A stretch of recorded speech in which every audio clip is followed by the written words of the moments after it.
რადიო კომერსანტი წარმოგიდგენთ ანალიტიკურ გადაცემას საკრედიტო ისტორიები სოფიო ბეროშულთან ერთად. განსაკუთრებულად წვავე პრობლემა საქართველოში, გადაუხდელი კრედიტები, სესხები, დაყადაღებული ქონება და პრობლემური იპოთეკა, შეცდომაში შეყვანილი მომხმარებელი, ექსკლუზიური ინტერვიუები, ანალიტიკური ხედვა, გამოსავლის ძიება, რეალური ფაქტები. თქვენ გაქვთ უკეთესი პერსპექტივა.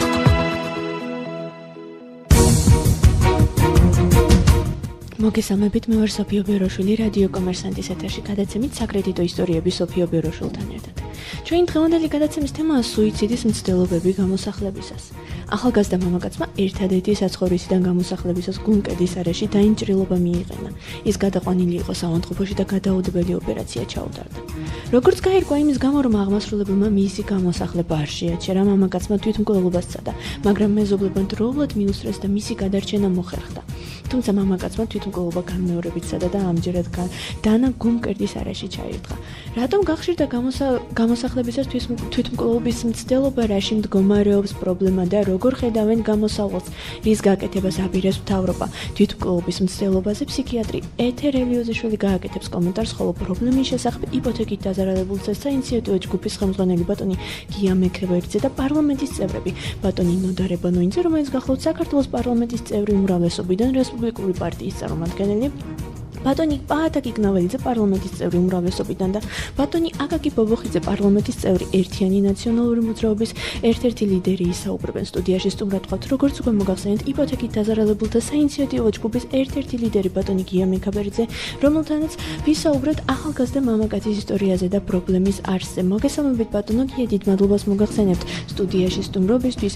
მე ვიცი, რომ თქვენ იცნობთ ამ ახალგაზრდა მამაკაცს, რომელსაც სუიციდის მცდელობა ჰქონდა, იცით მისი ისტორია. თუ შეიძლება მოგვიყევით ამის შესახებ. მოგესალმებით. მე კარგად ვიცნობ ამ პიროვნებას და ყოველთვის ვცდილობდი, რომ მისთვის რაღაც ცოტა მორალური მხარდაჭერა მაინც გამეწია, იმიტომ რომ გამოსავალს ვერანაირს ვერ ხედავდით. მე ვხედავთ მრავალგზის ჩვენი მცდელობის სამთავრობასთან დაგვეწყო ოფიციალური სამუშაო პოზიცია დაგვეკავებინა, ქონდა შეხვედრები და ეხლა ამჟამადაც ჯგუფის ერთ-ერთი ლიდერები არიან, ქუთაისში იმყოფებიან და მიმდინარეობს მოლაპარაკება თუ როგორი სახით შეიძლება ამ პრობლემას ეშველოს, მაგრამ ვაჟას მაინც ეტყობა არ იყო მაინც იმდენი დიდი ზრუნვება და იმდენი ძალა, რომ ეს თვითმკვლელობის მცდელობა არ ჩაედინა. მისი ისტორია რო გვიამბოთ ბატონო გია? მას ოჯახური პრობლემები გაუჩნდა, ჰქონდა ბიზნესები და საკმაოდ წარმატებული ბიზნესები ჰქონდა, მაგრამ შემდგომ დასჭირდა თანხა, რომ მეუღლესთან რამდენადაც ჩვენ ვიცით, იქ უნდა მოეგვარებინა მის საცხოვრისი და მის გამოისობით აიღო თანხა და იხდიდა საკმაოდ ნორმალურადაც, ჰქონდა იმის საშუალებაც, რომ გაეგრძელებინა კრედიტი, მაგრამ მისი სურვილი იყო, რომ არა კერძო მევახშესთან ჰქონებოდა ეს ვალი, არამედ გადაეტანა ბანკში, მაგრამ ბანკმა უარი უთხრა, იმიტომ რომ მისი ბიზნესების წარმატებულობა მოგეხსენებათ მარტო წვრილი ბიზნესი კი არა, ბარე ბევრმა მსხვილი ბიზნესებიც კარგად დაკარგეს და საკმაოდ დიდი თანხები იზარალეს. და ყოველივე აქედან გამომდინარე უკვე ის მორალურად ვერ მოერია სიტუაციას. ახლა ძალიან ბევრია, ახლა მაგალითად გუშინ წინ ფოთში არის ერთ-ერთი დაზარალებული ქალბატონი, რომელიც უკვე გამოსავალს ვეღარ ხედავს და ჰგონია, რომ თუ ის თავს მოიკლავს, იმით იმის ოჯახს ეშველება. რა თქმა უნდა, ეს გამოსავალი არაა და მე ძალიან დიდ დროს ვანდომებ მასთან საუბარში, სატელეფონო საუბრებს და მის მეგობრებთან, რომ გვერდიდან არ მოშორდნენ, იმიტომ რომ მასაც ჰქონდა ეს ვენების გადახსნის მცდელობები და რაღაც. და ესეთი ისტორიები ძალიან ბევრია. ეხლა მოვდივარ გამოსახლებიდან, სადაც ქალს ჰქონდა მცდელობა გადახტომა ფანჯრიდან, მაგრამ იქ ხალხი ვიყავით და როგორღაც შევაკავეთ. გუშინ იყო კიდე გამოსახლება. გუშინდელი გამოსახლება მაინც მეტნაკლებად იმ მევახშესთან მოლაპარაკებით დავამთავრეთ, რომ ის მაინც მიეცა იმის საშუალება, რომ ცივილური წესით ჩაელაგებინა თავისი ავეჯი და გასულიყო, თორე იქაც ზუსტად ესევე შუშა გატეხეს, იმ შუშის თუნდოდა ქალს ხელების დასერა და რაღაც. ეს ყოველდღიური რუტინა არის, ეს საშინელებაა და ძალიან ცუდ ტენდენცია იყო ამ მიმართულებამ. ბატონო გია, თქვენ როგორც ახლა საუბრობდით, ფაქტია რომ ძალიან გახშირებული არის გამოსახლებები. რისგან არის ეს გამოწვეული? ეს დაგროვილი ადამიანების რიცხვი არის, რომელთაც ჰქონდათ პრობლემა და დღეს აპირებენ და უფრო სწორედ მიმდინარეობს მათი გამოსახლება თუ მათი რიცხვი უფრო და უფრო იზრდება? რიცხვი იზრდება სამწუხაროდ, მაგრამ ის რომ კონკრეტული პასუხი რაღაცნაირად რატო ხდება ესე, მაგას ვერც მე ვერ მოგცემთ და არც მთავრობაში არ მოგცეს მაგისი პასუხი, იმიტომ რომ წინათ მარტო აღსრულების ეროვნული ბიურო აწარმოებდა გამოსახლებებს და ეხლა უკვე პოლიციას აქვს პირდაპირ მითითება, რომ გამოასახლონ ციტრაშია საქმე. აღსრულების ეროვნული ბიუროს თანამშრომლები მაინც უფრო ფსიქოლოგიურად მომზადებული ახალგაზრდები და პოლიციელები არიან, ვინაიდან და რადგან სულ მარტო მაგ განხრით მუშაობენ და მე ესე ვიტყოდი საკმაოდ კაი ფსიქოლოგებიც არიან თვითონ. და აი პოლიციას უჭირს ამ საკითხში მუშაობა და უფრო ხისტად უდგებიან და უფრო აი პირდაპირ ძალის გამოყენებით ხდება, ასე ვთქვათ, ეს გამოსახლებები და ეს ადამიანებში რა თქმა უნდა წინააღმდეგობის გაწევის სურვილს იწვევს და როდესაც უსუსური ხარ და ეხლა პოლიციას შენ რა წინააღმდეგობა უნდა გაუწვიო, ამიტომ თვითგმევაზეა ხალხი გადასული. ბატონო გია, თქვენ როგორ ფიქრობთ, რატომ გახშირდა ამ ბოლო დროს გამოსახლებისას სუიციდის მცდელობა? რამ გამოიწვია ეს? რა არის ამისი მიზეზი? ხალხის უსუსურობა, როგორც წეგან აღნიშნე. ადამიანები უკვე ვერც წინააღმდეგობას ვერ უწევენ პოლიციას და ასევე აღსრულების ეროვნულ ბიუროს და ამავე დროს ძალიან დიდი იმედებით იყო სულ ყველა მოსული აი ამ არჩევნების წინადაპირებებით, შემდგომი შეხვედრებით, რომ რაღაცა მოხდებოდა და ამ დროს უკვე ფაქტის სახეზე რომ არაფერი არ კეთდება, გათვითცნობიერებულიც კი არ არის მთავრობა ამ თემატიკაში და რატომღაც სულ ყველას ერთი აქვს დახოვილი ამ ჩვენ დეპუტატებს, რომ აი კაზინოში წააგო და ის სესხს რო იღებდა, ხო იცოდა რომ გადახდა უნდა შენ მამაც ხონებულო 10,000 რო იღებდა 100,000-იან ქონებას გართმევენ. თუ შენ არ გინდა რომ დაზარალდეს ის მევახშე, აქეთ რატო აზარალებ ადამიანს? ის მევახშე ხო იძახის რომ მე ფული მინდა, ხო? უნდა გაყიდოს ის ქონება. რო გაყიდის იმ ქონებას, მისცეს რაღაცა თუნდაც გირაოთი, თუნდაც ქირით რო გავიდეს, დროებითი საცხოვრისი მაინც შეიძინოს ადამიანმა, რაღაცა გააკეთოს, ხო? ახლა დაიწყეს გამოსახლება უკვე ტოლვილებისაც. წინათ აი ამ პრობლემებზე უფრო დეტალურად შემდეგ ბლოგში ვისაუბროთ, გადაცემაში რეკლამის დროა, ჩვენ მალე დავბრუნდებით.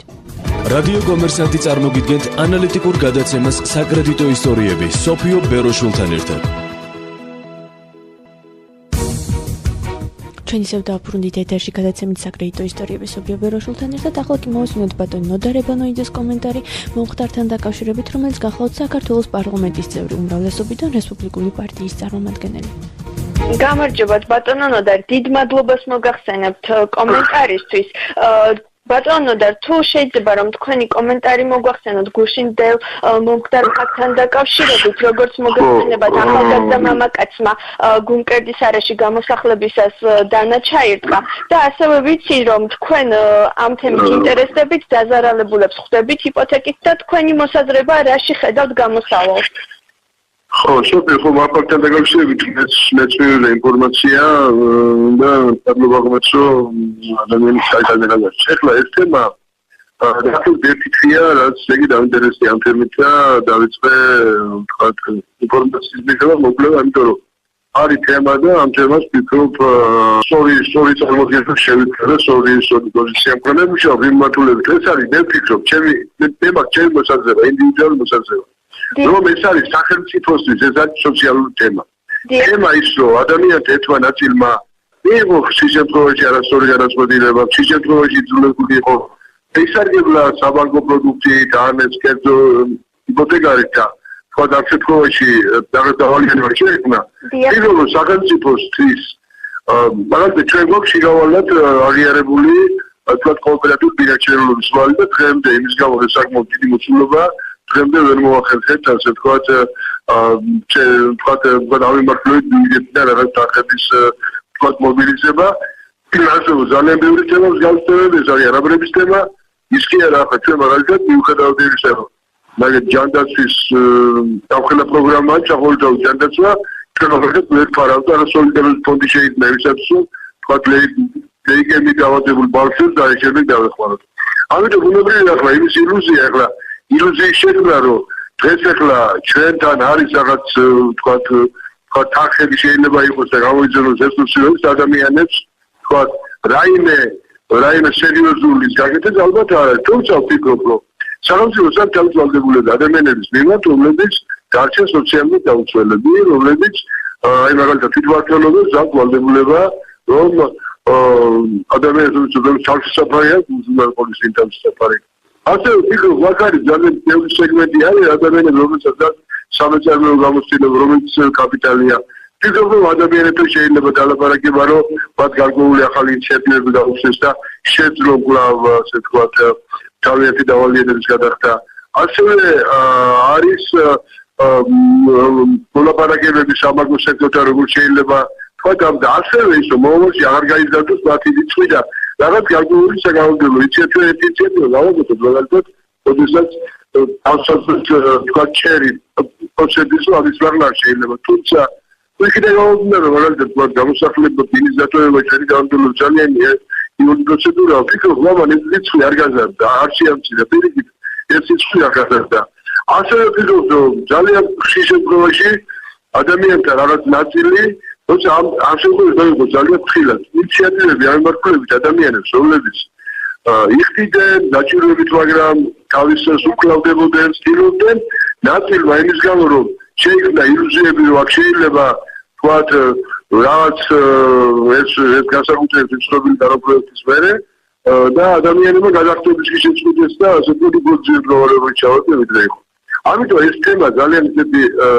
მსხვილი თემა აღმოჩნდა მრავალი მართლობის სამწუხაროა მინდა ვთქვა რომ მე შეხვდი ადამიანებს რომელსაც საერთო არაფერია თვითონ იპოთეკასთან და ეს საკმაო ნაწილია ადამიანების აი პირდაპირ ხილვა გაგიდვა ანუ რაიმე ხელშეკრულება კი არ არის იურიდიული აქ დგას მაგალითად პარლამენტარ ადამიანები რომლებმაც გადააფორმეს ანუ იურიდიულად გაყიდეს ვეჭი გადაუფორმეს რაღაც ხდება და დღეს ახლა ვთქვათ აქვს ეს გარკვეული მოთხოვნა არის კიდევ ადამიანები ერთი ნაწილი რომელიც ამას რაღაც პოლიტიკურ სარწმუნოა იდეები მე სამწუხაროა ნახე ადამიანები რომლებიც დადგეს იგი სწორედ ავიწყო ეს არის ძალიან ძლიერ მდგომარეობაში ყოფილი ადამიანები ახლა ბუნებრივია ახლა თავისი შესწავლით ჩავარდა და ჩავარდა ძლიერ მდგომარეობაში და ის ახლა ასეთი თემა ძალიან ბევრი ახლა ზოგმა თქვა დავიმართულები და არასამთავრობო ორგანიზაციებში დასხოდა ერთი ნაწილი პატიოსად მუშაობს პროგრამაზე მაგრამ არის მეორე ნაწილი რომლებიც სწორედ რომ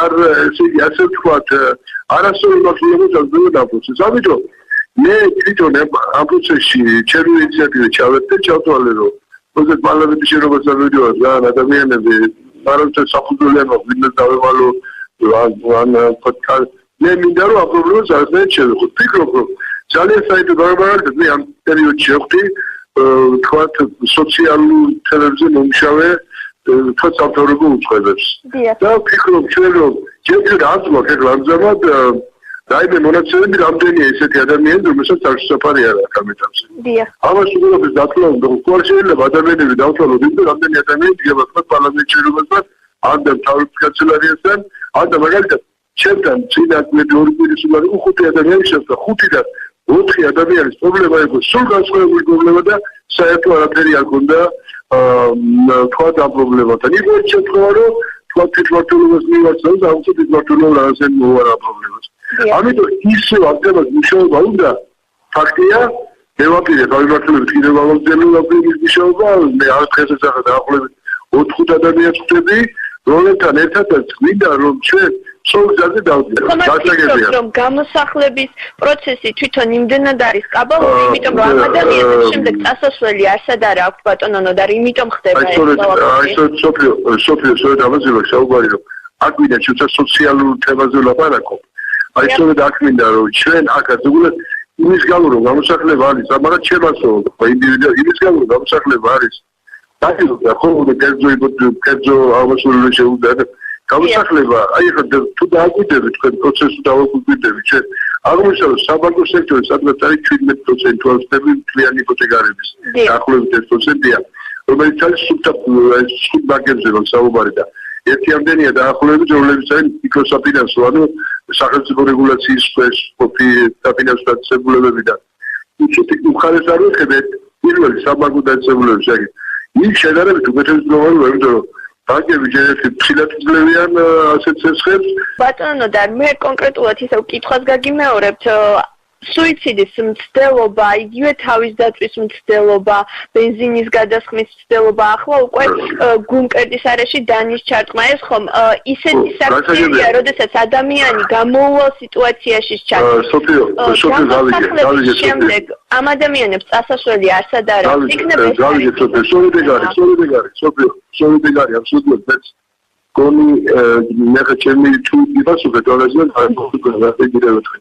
როდესაც აგვერთვებით ამ პრობლემის მოგონებას, სწორედ ამ კუთხით ვერთვებით, რომ ადამიანებს კი არ შეუძლია ილუზია, ვინმე რაც მას თქვა შეცდომა მოუვიდა, ან და თქვა იზმობა დაიხოს ამ შეცდომის ევანზე ლაბარაკი, ან ლაბარაკი იმაზე, რომ შეექმნას პირობები, როდესაც ის თქვა ეხება თავშესაფარი, ასე თქვა და ავიმართულებით ჩვენ ვაპირებთ საკმაოდ ასე თქვა მოკლე დროში გაგვეული მე ვაპირებ მაგალითად ვფიქრობ რომ მოკლე დროში რაღაც ორგანიზება გავაკეთოთ შეხვედრის საკუთარ უცხოელებთან ერთად რომ ადამიანებს შეთავაზოთ ხელისუფლება რაც თავაზობს ამ ეტაპზე თუ ესეც საერთოდ ეგეთი მსგავსი ანუ სუიციდის შემთხვევები არ არის მარტო იპოთეკასთან დაკავშირებით ხო ადამიანები სიძულვილად დადებიან სხვადასხვა მიზეზისგან ახლა გიმოვისმინოთ ბატონ პატაკ იკნავეძის კომენტარი, რომელიც გახლავთ პარლამენტის წევრი უმრავლესობიდან. ბატონო პატა, მოგესალმებით, დიდ მადლობას მოგახსენებთ კომენტარისთვის. თუ შეიძლება რომ გვესაუბროთ იპოთეკის დაზარალებულების პრობლემაზე და რა შეხედავთ გამოსავალს, როგორ შეიძლება მოგვარდეს ეს პრობლემა? ჩემი აზრით აქ საჭიროა ორგვარი მიდგომა. ერთი საკანონმდებლო კუთხით და მეორე უკვე საკანონმდებლო კუთხით იგივარად რომ ამ ტიპის პრობლემა ვიცილოთ სამომავლოდ. და მეორე მხრივ ადმინისტრაციული ზომები რომ ფაქტობრივად რაც არის ამ კუთხით გაგროვილი პრობლემა რომ გადაწყდეს. მაგრამ აქ კონკრეტულად შედეგობაში. თავის დროზე იყო ძალიან ნორმალური საკანონმდებლო რეგულირება იმ კუთხით რომ ცესხლისა და იპოთეკის ურთიერთობები იყო გარკვეულ საკანონმდებლო ჩარჩოებში მოქცეული. რამდენიმე ასე ვთქვათ, ჩემი აზრით, პრინციპულად ორი რეგულება იყო ჩვენი კანონმდებლობით გათვალისწინებული. ერთი იყო ის, რომ კანონი განსაზღვრავდა ცესხლს სრული პროცენტის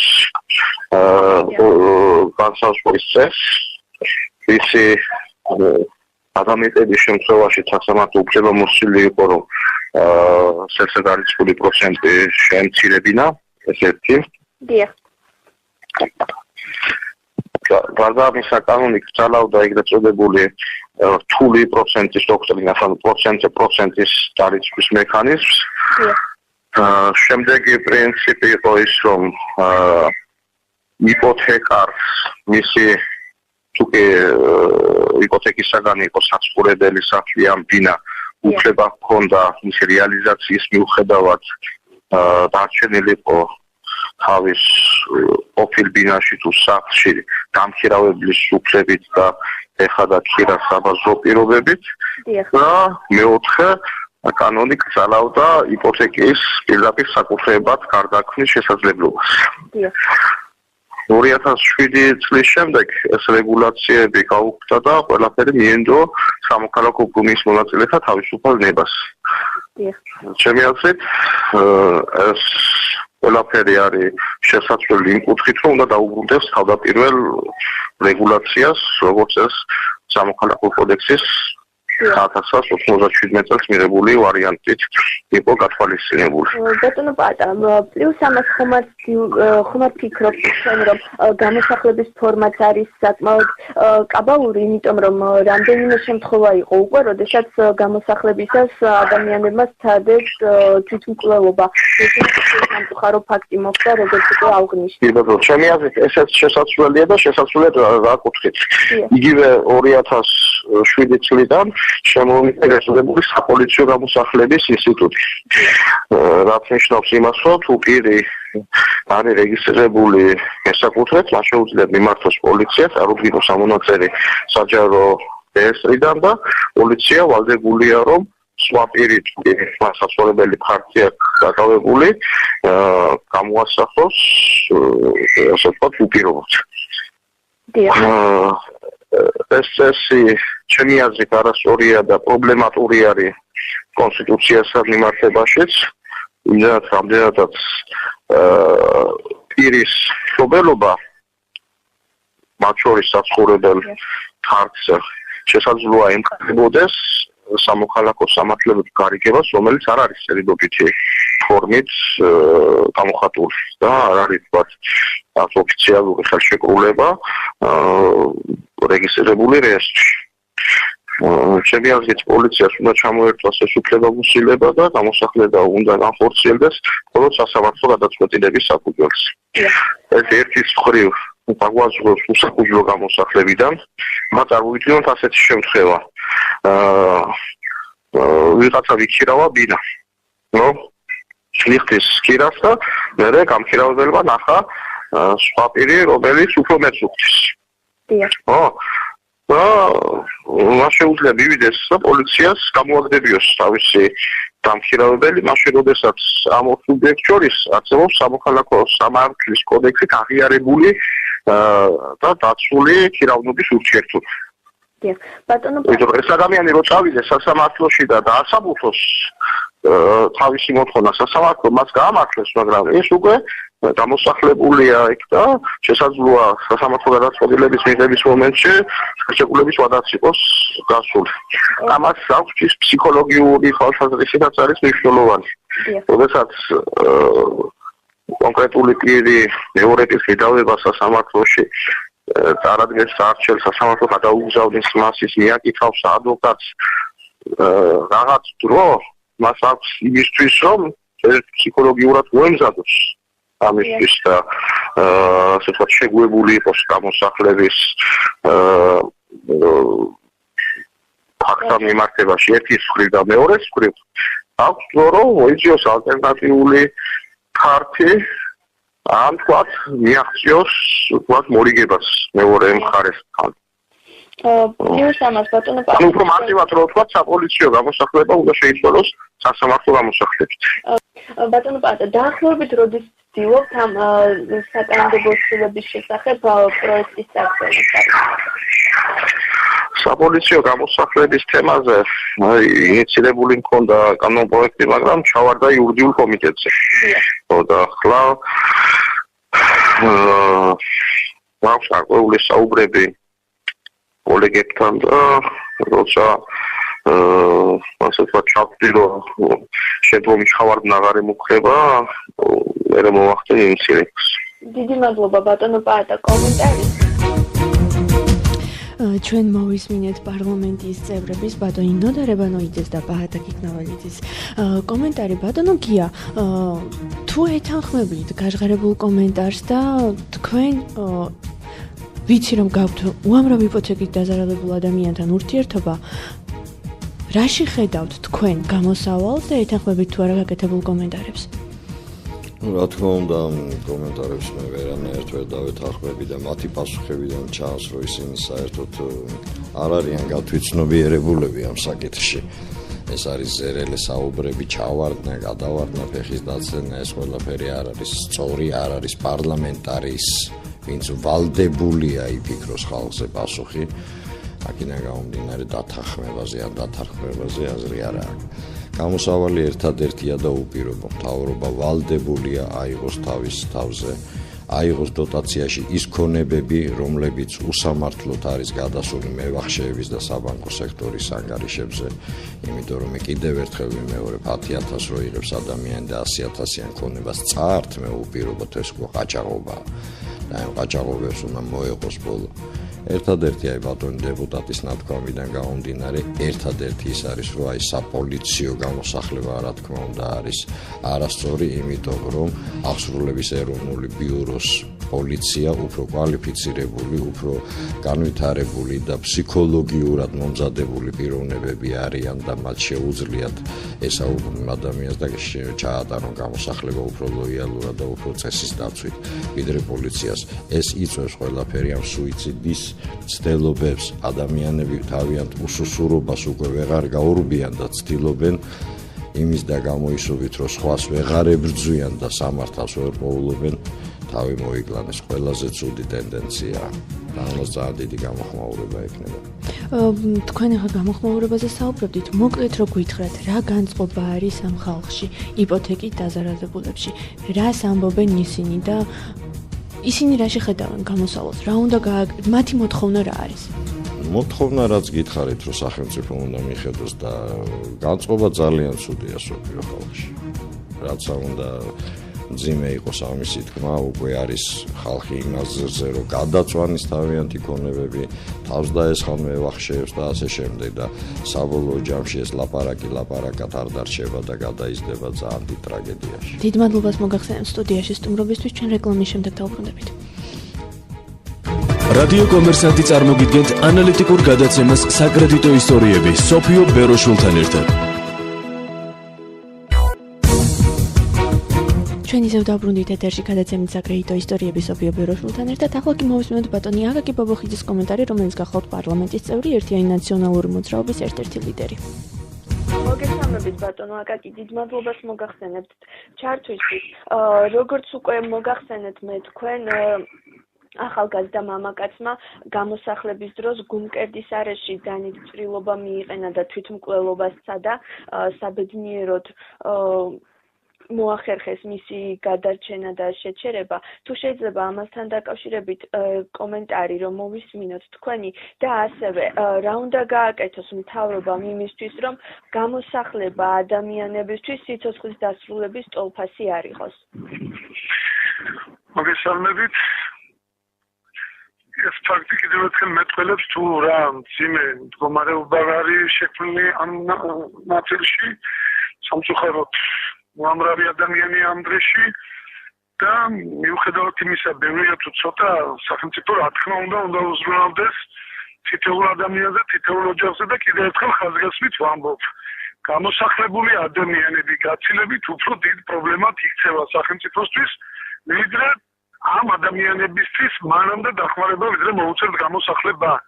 მე ხა გუშინ მქონდა ერთ დევნილ მოქალაქესთან შეხვედრა და აღმოჩნდა რომ ამ მოქალაქემ სულ რაღაც $4,000 გამო დაკარგა ოროთახიანი ბინა და ვარწმუნებ ნებისმიერ ადამიანს რომ და სახელმწიფო მოხელე სახელმწიფო ხელმძღვანელ პირებს რომ ნებისმიერი ამ მოქალაქის თუნდაც ძალიან სრულ პირობებში თავშესაფრით უზრუნველყოფა დაგვიჯდება გაცილებით უფრო ძვირი ვიდრე დაგვიჯდებოდა თუნდაც იმ $4,000 გამოსიდვა. ამიტომ მე ვამბობ რომ პრობლემაზე დროზე უნდა დაიწყოს სახელმწიფომ შესწავლა და დროზე უნდა დაიწყოს იმ გზების მოძიება რომელიც იქნება ყველაზე ოპტიმალური ამ პრობლემიდან გამოსასვლელად.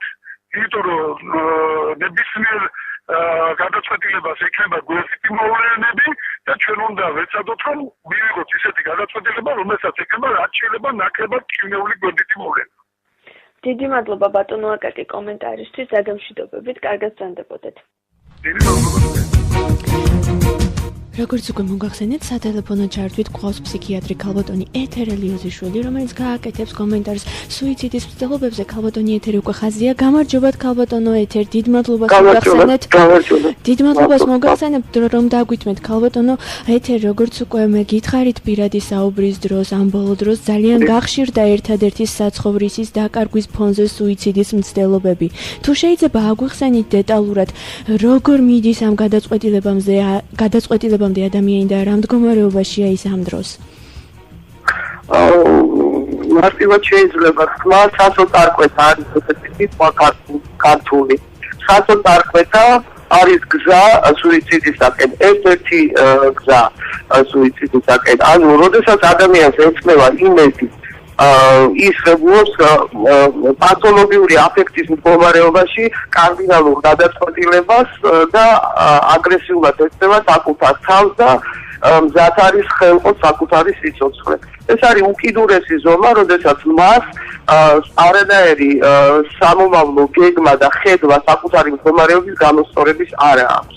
განცდა ძალიან ინდივიდუალურია. ყველა შემთხვევაში, ყველა კონკრეტულ სამწუხარო შემთხვევაში იქნება დასრულებული თუ დაუსრულებელი სუიციდის შემთხვევები, როგორც თქვენ ბრძანეთ, ძალიან მოხშირდაო ამ ბოლო დროს, თუმცა სტატისტიკას არ ვფლობ და ვერ გეტყვით რამდენად ძალიან ადამიანები მარტო ასეთი მიზეზით არ იკლავენ თავს, ეთახმები ბატონ პაატას, რომელმაც თქვა, რომ სუიციდის სხვადასხვა მიზეზი არსებობს საქართველოში და ასეთი ტალღები მრავლად იყო წინა წლებშიც. ნაკლებად ჟღერდა იპოთეკის პრობლემა. თუმცა, მინდა გითხრათ, რომ 2008 წლის აგვისტოს სავალალო მოვლენებმა სრულად საქართველოში ნათელი გახადა რეალობა ამ პრობლემის და ის სამომავლო გარდაუვალი სირთულეები, რომელიც ქართველებს და საქართველოს მოსახლეობას დაუდგებოდა უახლოეს პერიოდში და როგორც თქვენ ბრძანებთ, აგერ არის კიდეც შესაბამისი კატასტროფული, როგორც თქვენ ბრძანებთ, შედეგები. ადამიანები საკუთარი საფკარის დაკარგვის გამო იპოთეკის დათვისთული სესხების მიზეზით ხელყოფენ საკუთარ ცხოვრებას. ვინაიდან მათ გვერდით არ არსებობს მრჩეველი, არ არსებობს ინსტიტუცია, რომელიც დაიცავს მათ უფლებებს. აქვე უნდა აღინიშნოს, რომ პირველ რიგში თვითონ მოახდინეს საკუთარი უფლებების ხელყოფა, საკუთარი გაჭირვების გაუაზრებლობის პერიოდში, როდესაც ადამიანები დებენ საკრედიტო ხელშეკრულებებს, იღებენ სესხს, წერა-კითხვის მიღმა, აწერენ ხელს ხელშეკრულებებს და სესხის გასტუმრების პერიოდში საკრედიტო ოფიცრების მიერ იგებენ შემდეგ რა და როგორი ვალდებულებები აქვს. ვინაიდან დოკუმენტი, რომელსაც ხელი მოაწერეს, ხშირ შემთხვევაში არხი წაუკითხიათ წესიერად, ან ვერც კი გაიაზრეს, იმდენად იყვნენ შეპყრობილი საკუთარი გასაჭირისა და სურვილით. ამიტომ ცალსახად საუბარი იმაზე, თუ რატომ მივდივართ ამ სავალალო შედეგამდე და ეს კონკრეტულად სახელმწიფოს, კონკრეტულად საბანკო სექტორის თუ საფინანსო სექტორის შეცდომა ძალიან ძნელია ამაზე ლაპარაკი. უღრმესი მადლობა ქალბატონო ეთერ რომ დრო დაგვითმეთ. დაგემშვიდობებით, კარგად ბრძანდებოდეთ. ჩვენი გადაცემა დასასრულს მიუახლოვდა. მე ვარ სოფიო ბეროშვილი. გვისმინეთ ხუთ შაბათობით რადიო კომერსანტის ეთერში. გემშვიდობებით. რადიო კომერსანტი წარმოგიდგენთ ანალიტიკურ გადაცემას საკრედიტო ისტორიები სოფიო ბეროშვილთან ერთად. განსაკუთრებულად წვავე პრობლემა საქართველოში, გადაუხდელი კრედიტები, სესხები, დაყადაღებული ქონება და პრობლემური იპოთეკა, შეცდომაში შეყვანილი მომხმარებელი, ექსკლუზიური ინტერვიუები, ანალიტიკური ხედვა, გამოსავლის ძიება, რეალური